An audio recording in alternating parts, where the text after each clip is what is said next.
In November 1974, the quiet town of Amityville, New York, became the center of one of the most disturbing crimes in American history. In the middle of the night, 23-year-old Ronald DeFeo Jr. took a rifle and murdered his entire family as they slept, his parents and 4 younger siblings.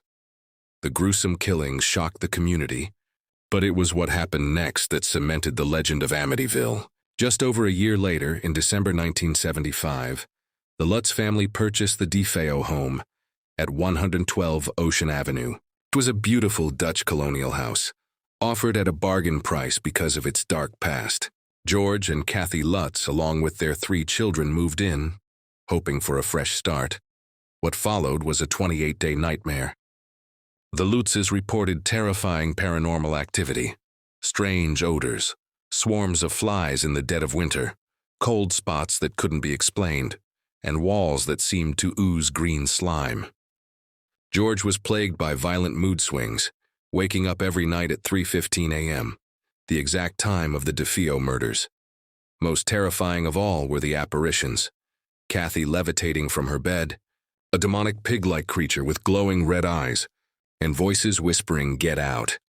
After less than a month, the family fled the house, leaving behind their belongings and never returning. Their story became a sensation, sparking books, films, and endless debates. Was it a hoax or one of the most haunted houses in history? Tonight, we revisit the true events behind the Amityville Horror. From the murders that stained its walls to the supernatural terror that drove the Lutz family out. This is one of the most chilling real-life horror stories ever told. On the night of November 13th, 1974, tragedy struck the quiet town of Amityville, New York. Inside the large Dutch colonial home at 112 Ocean Avenue, 23-year-old Ronald Butch DeFeo Jr. quietly moved from room to room, armed with a high-powered rifle. At around 3:15 a.m., while the neighborhood slept, DeFeo shot and killed his parents, Ronald Sr. and Louise, as they lay in bed.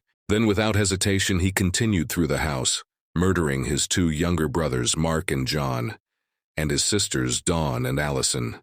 In less than half an hour, 6 members of the DeFeo family were dead, all found face down in their beds. What shocked investigators was the silence of the killings. No one in the house appeared to wake up or resist. Neighbors reported hearing no gunshots, and the victims showed no signs of struggle. Theories began to swirl. Was Ronald Jr. acting alone, or was something darker influencing him? Later that day, DeFeo ran into a local bar, screaming that his parents had been shot.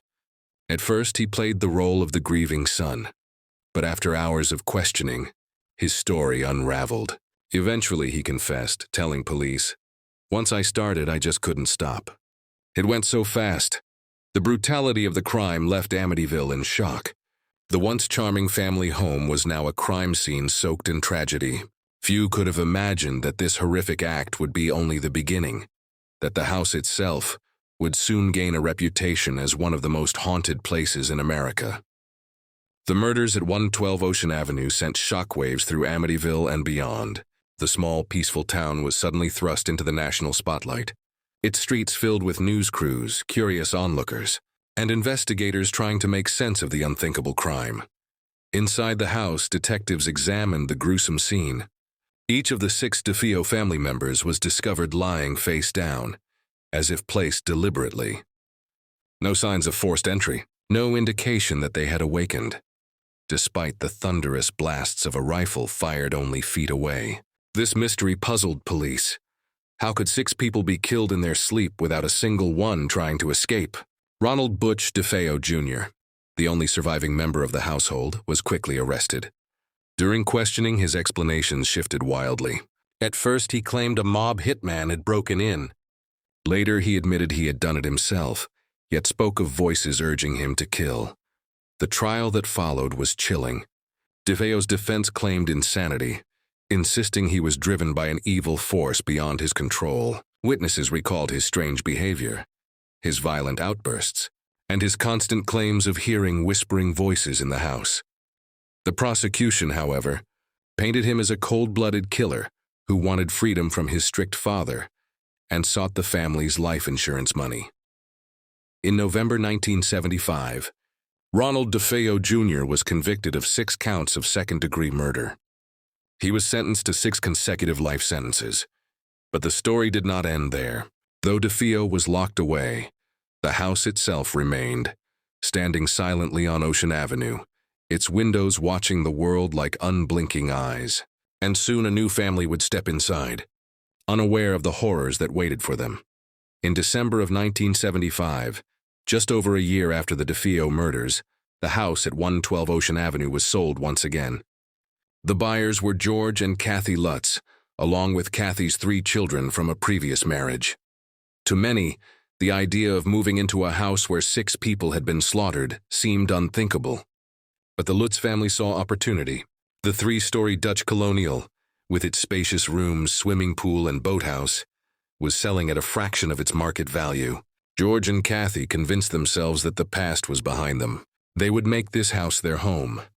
Before moving in, the Lutzes asked a Catholic priest to bless the property. As he walked from room to room sprinkling holy water, something strange occurred.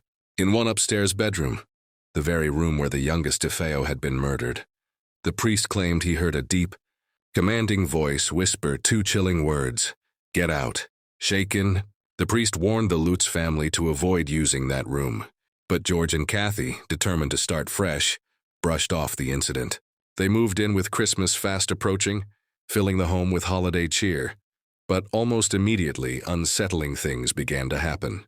George would wake at the exact same time every night, 3:15 a.m., the hour of the DeFeo murders. The family's dog barked at unseen forces. Cold spots appeared in rooms despite the heat running full blast. At first, the Lutzes tried to ignore these disturbances. They told themselves it was stress, or perhaps just their imagination. But as the days passed, the house began to reveal its true nature. And what awaited them went far beyond ordinary fear. The first week inside 112 Ocean Avenue was unsettling, but the Lutz family still tried to dismiss the strange occurrences. They unpacked boxes, set up their furniture, and attempted to bring life into the house that had been marked by death. Yet beneath the surface, something sinister was already at work. It began with George. Friends noticed that he seemed increasingly withdrawn. Normally cheerful and hard-working, George became irritable and cold. He spent long hours tending to the fireplace, complaining of a deep chill that no amount of heat could drive away. Even in the warmth of his new home, George claimed he could never feel warm again. Then came the nightly awakenings. At precisely 3:15 a.m., George would jolt awake, drenched in sweat, as if something had summoned him. Sometimes he wandered the house, hearing faint noises, whispers that seemed to echo through the halls, or distant footsteps on the staircase. Other times he stood outside, staring blankly at the boathouse, convinced someone, or something, was watching from within. Kathy, too, began to experience terrifying changes. She woke one night to find herself unable to move, paralyzed as an invisible force pressed down on her chest. At another time, she swore she heard children's laughter echoing through the empty hallways, even though her kids were sound asleep. Objects shifted on their own. Crucifixes turned upside down. Windows slammed shut violently even when there was no wind. And always George felt the presence closing in on him, gnawing away at his mind. He was no longer just a man living in a haunted house. He was becoming part of it. The house wasn't just haunted. It was feeding. By the second week in the Amityville house, the disturbances were no longer subtle. They had become violent, impossible to ignore. George's obsession with the fireplace deepened. He chopped wood relentlessly, sweating through the freezing chill that seemed to cling to his body alone. His temper grew worse. He snapped at Kathy, shouted at the children, and seemed increasingly detached from reality. The man Kathy had married was disappearing before her eyes, replaced by something darker. Meanwhile, the children began to experience terrors of their own. One morning, Kathy found their daughter, Missy, speaking to an unseen friend in her room. The child insisted she was talking to Jody, a pig-like creature with glowing red eyes that stood by her window at night. When Kathy checked, the window was closed tight, but faint hoof-like impressions were visible in the snow outside. The walls themselves began to groan and creak with unnatural sounds, as if the house were alive. Doors slammed violently, shaking their frames. Green slime oozed from the keyholes of locked doors. Foul odors, sulfur, decay, and something far worse, filled the rooms without explanation. At night, Kathy's sleep was haunted by vivid nightmares of the DeFeo murders. She woke screaming, convinced she had felt unseen hands grabbing her wrists. George, on the other hand, claimed to hear the sounds of a marching band echoing through the house. Trumpets, drums, footsteps. Yet when he searched, he found nothing. It was becoming clear to the Lutz family. They weren't just experiencing isolated hauntings. They were under siege, and the house wasn't letting go. By mid-January, the house had shifted from terrifying the Lutz family to actively assaulting them. What had begun as whispers and cold spots now manifested as direct malicious attacks. Kathy bore the worst of it. One morning she awoke screaming in terror. Across her chest and stomach were red welts, as if clawed by invisible hands. George rushed to her side, but there was no explanation. No attacker, no logical cause. The marks faded by the next day, but Kathy was left trembling, certain she had been attacked in her sleep. At night, she claimed to feel a presence climbing into bed beside her. She described its touch as ice-cold, suffocating, inhuman. George would turn on the lights only to find Kathy paralyzed in fear, her eyes wide with terror. The children, too, began to suffer. Missy spoke more frequently with her friend Jody, and even drew pictures of a massive horned pig with glowing eyes. One evening, George swore he saw those very eyes staring back at him from outside Missy's window, high above the ground where no animal could possibly reach. The house itself seemed to attack the family with its structure. Windows slammed down on fingers, nearly breaking bones. Heavy doors creaked open, and then slammed shut violently behind them. George reported being pushed down the stairs by an unseen force, landing hard at the bottom, gasping for air. Perhaps most chilling of all were the sounds. At all hours, guttural voices echoed through the house. Not in English, not in any language the Lutzes could recognize. They were growls, chants, and inhuman snarls that seemed to rise from the very walls. The message was clear. They were not welcome here. The Lutz family had lived in the house for less than a month, yet their sanity was unraveling. The walls seemed to pulse with a dark energy, as though the very structure fed on their fear. George was the most affected. Once a kind and patient man, he became consumed by rage and paranoia. He isolated himself, staring into the fireplace for hours, muttering about shadows that moved within the flames. His once clean-shaven appearance turned disheveled. He rarely bathed or changed clothes. Kathy described him as a man possessed. But Kathy herself was not spared. She experienced terrifying visions, often seeing the murdered DeFeo family in vivid detail. In one horrifying dream, she relived the murders as if she herself were in the house that night, hearing the gunshots, smelling the blood, and feeling the panic of the victims. She awoke screaming, drenched in sweat, convinced she had been there. The children's behavior grew stranger as well. They fought constantly, throwing tantrums and speaking of dark figures that whispered to them in the night. Missy refused to sleep in her room, insisting Jody the pig warned her of terrible things that would happen. Objects flew through the air with violent force. A crucifix ripped itself off the wall and landed several feet away.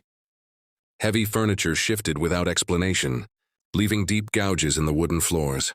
At night, George and Kathy began hearing what sounded like 100 voices chanting in unison, a low guttural sound that rose from the basement. No matter how loudly they prayed, the voices only grew stronger. It was no longer just a haunting. The Lutzes were trapped in a war with something far beyond human comprehension. By the third week inside 112 Ocean Avenue, the house had fully consumed the Lutz family's lives. Sleep became impossible. Fear stalked them at every moment, and reality itself seemed to fracture within those walls. George was no longer himself. He heard voices constantly, whispers urging him to harm Kathy, to discipline the children with violence, to finish what was started. His temper was explosive. Friends who visited noticed his hollow eyes, his pale, sunken face, and the way he trembled as if in the grip of an unseen force. They left quickly, disturbed by his change. Kathy, too, was breaking. She began to see her reflection distorted in mirrors, her face aging decades in an instant, her skin wrinkled and gray, her eyes lifeless. Sometimes she claimed she saw herself dead. She felt the house was stripping her very soul. The children's behavior grew unrecognizable. Their grades plummeted. They lashed out violently, and they spoke of the shadows that whispered to them. Missy told her mother that Jody promised the family would never leave alive. The physical attacks grew more violent. Doors slammed with bone-crushing force. A heavy wooden crucifix twisted on the wall until it hung upside down. Slime poured from the ceiling, dripping onto their beds at night.